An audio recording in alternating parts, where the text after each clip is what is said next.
Vamos fazer agora, pessoal, um rápido intervalo, né? Uns 15 minutos aqui, em que todo mundo aqui vai se manifestar para perguntas. Subam aqui, tanto a Ieda quanto o Fábio, chega aqui e fala: o que tu quer dizer? Tu quer usar o laser? Ele quer usar o laser. Bom, Ceres, eu estava pensando agora há pouco, refletindo acerca do que os colegas diziam, e uma das coisas que deu para se perceber é que, assim, Mandela é talvez a síntese do que significa filosofia. Como agora, esse ano me propus bastante a trabalhar com filosofia e sociologia, uma das coisas que eu já quero orientar vocês é que, assim, no Enem, filosofia e sociologia não caem diretamente. Não adianta tu saber o pensamento de um, pensamento do outro. Não. Eu disse, professor Google, não. O que o Enem espera de vocês é a capacidade de vocês interpretarem os conceitos, saberem o elemento básico e aplicarem isso no conhecimento. E o Mandela me pareceu muito o personagem central da alegoria da caverna do Platão. O homem que, em meio a um universo sombrio, consegue se libertar, e tantas foram as cavernas da vida dele, as perseguições, o ódio, a prisão, a segregação, os massacres. E o Mandela é o sujeito que consegue chegar a um ponto de iluminação que nos remete diretamente àquele filósofo que o Platão coloca na alegoria da caverna. O homem que atinge, através do Eros, que o Daniel mencionou, a iluminação verdadeira do conhecimento. E o homem que consegue depois, naquela dialética inversa, que se propõe a levar a luz para dentro da caverna, a gestar dentro dos habitantes da caverna, que não tiveram a capacidade ou não tiveram a oportunidade que ele teve daquela iluminação, ele repassar para as pessoas um pouco da luz da verdade, a verdade das ideias. E o Mandela me pareceu, em todos os atos que teve, a partir do momento em que ele aprende o Afrikaner para poder libertar o opressor da opressão que ele pratica.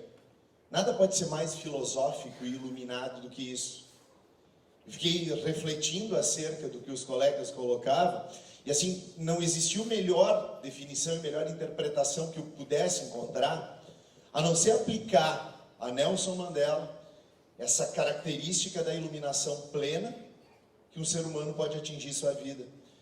Talvez ninguém tenha conseguido tanto desvendar, junto àqueles diálogos que aconteciam no banquete do Platão, o significado efetivo de Eros, do amor iluminado, do amor que traz o conhecimento pleno, e do amor que nos torna humanos ao ponto de nós conseguirmos, através da luz que irradiamos, também levar a iluminação para aqueles que estão presos na caverna, que eram aquelas 40 milhões de pessoas que passaram a, recebendo a luz do Mandela, torcerem para uma seleção de rugby.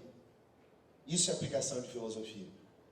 Mais do que o Enem, quem quer isso de vocês é a vida. Quem quer isso de nós é a vida. E eu fiquei refletindo acerca de tantas das minhas atitudes, em que eu já tenho vontade de sair aplicando golpes de boxe e karatê por aí, e eu percebo que a coisa não funciona. Certo.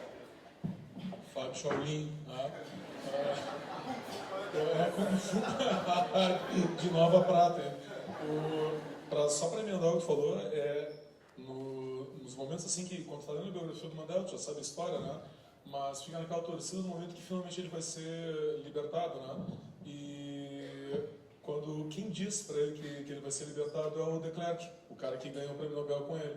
Aí ele diz pro cara: ô negão, não é bem assim, mas nós vamos te liberar amanhã, pode pegar tuas coisas e ir embora. Aí ele diz pro de Klerk que não mesmo, eu vou sair quando eu quiser.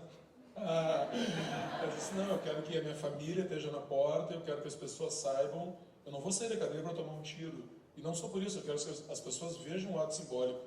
Aí ele acaba esperando mais 24 horas. Imagina tu 27 anos preso e ele diz assim: não, a minha família merece vir me receber aqui. A África merece que vejam que eu vou sair, e ele perde mais um dia depois desses 30 de prisão ali.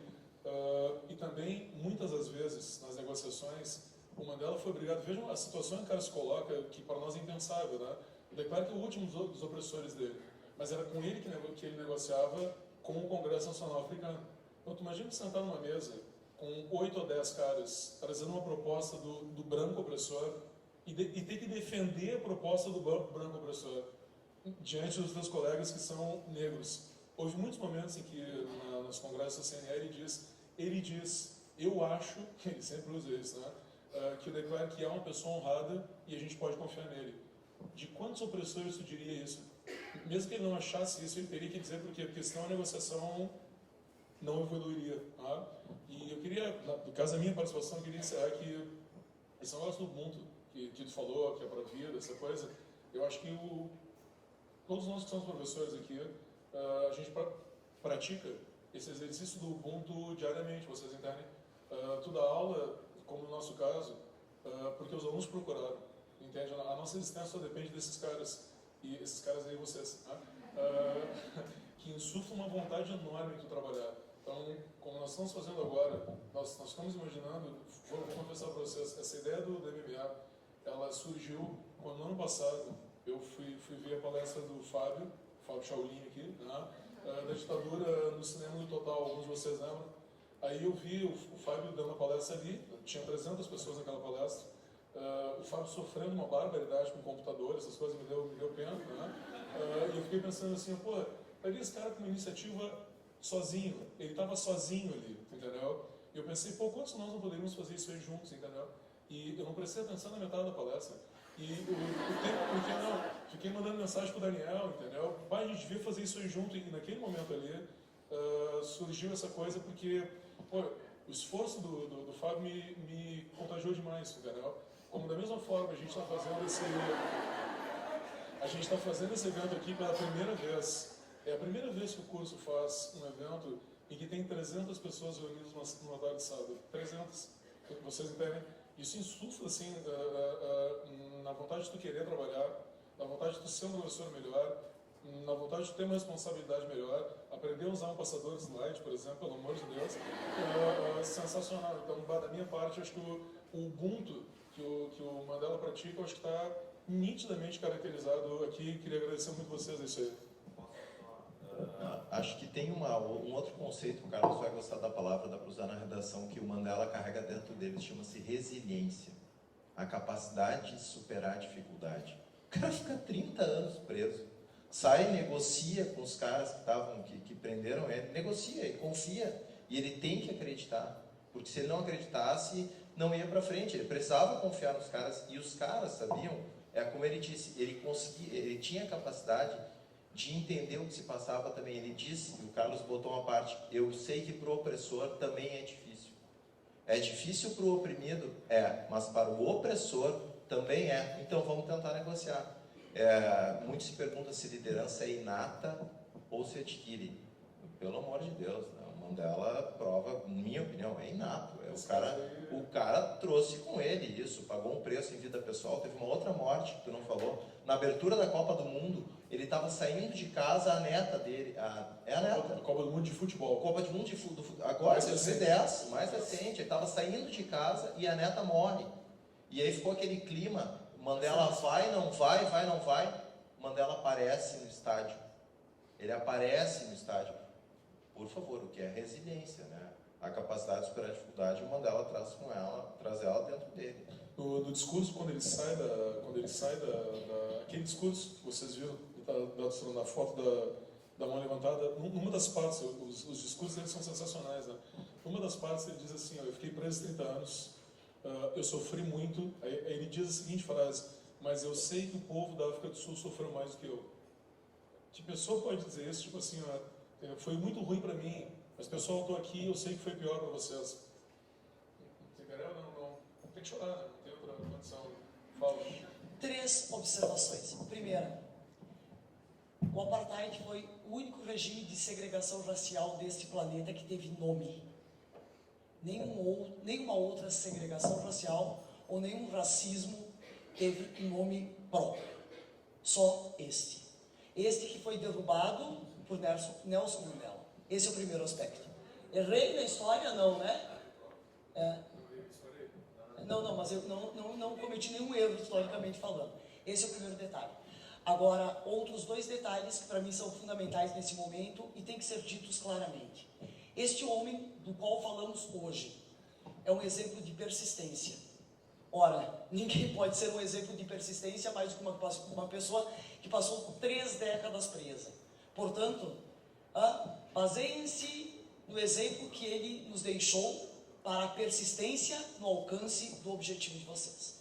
Porque nós sabemos que algumas lutas são difíceis, sabemos das dificuldades e sabemos que ano a ano a situação vai ficando mais difícil e mais competitiva. Mas nós não podemos esmorecer frente às dificuldades. E a prova está aqui. Imaginem se Nelson Mandela tivesse esmorecido. Então, por favor, persistência. Esse é o meu pedido.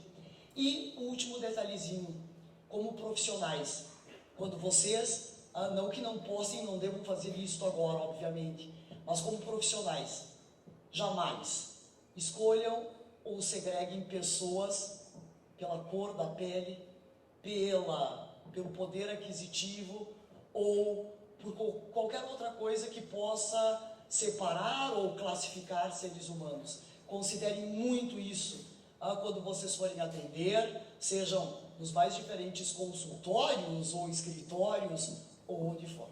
E no mais, um obrigado imenso por vocês estarem aqui, porque se nós somos professores e se nós somos mótula, é porque vocês existem. Nós não estaríamos aqui se vocês não existirem. E contem conosco sempre, de verdade, como parceiros, porque é isso que nós queremos fazer com vocês. E já estamos fazendo uma parceria.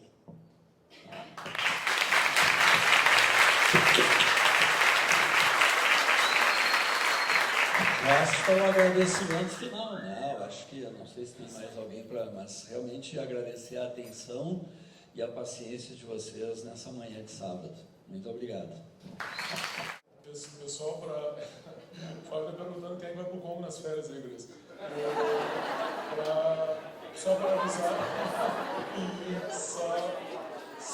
só para confirmar, se devem receber depois um texto com o resumo de cada uma dessas 5 atividades aqui, vai para o e-mail de vocês, vai estar no Facebook. O próximo MMA deve ser daqui a 8 semanas, e aí lembra que nós comentamos na sala de aula, nós escolhemos um assunto um pouco mais fechado, digamos assim, para fazer a primeira largada, mas também uma efeméride relevante, em função da morte do Mandela, da África do Sul e dos BRICS, e o próximo deve ser sobre o golpe de 64. Esse vai ser o título 1964.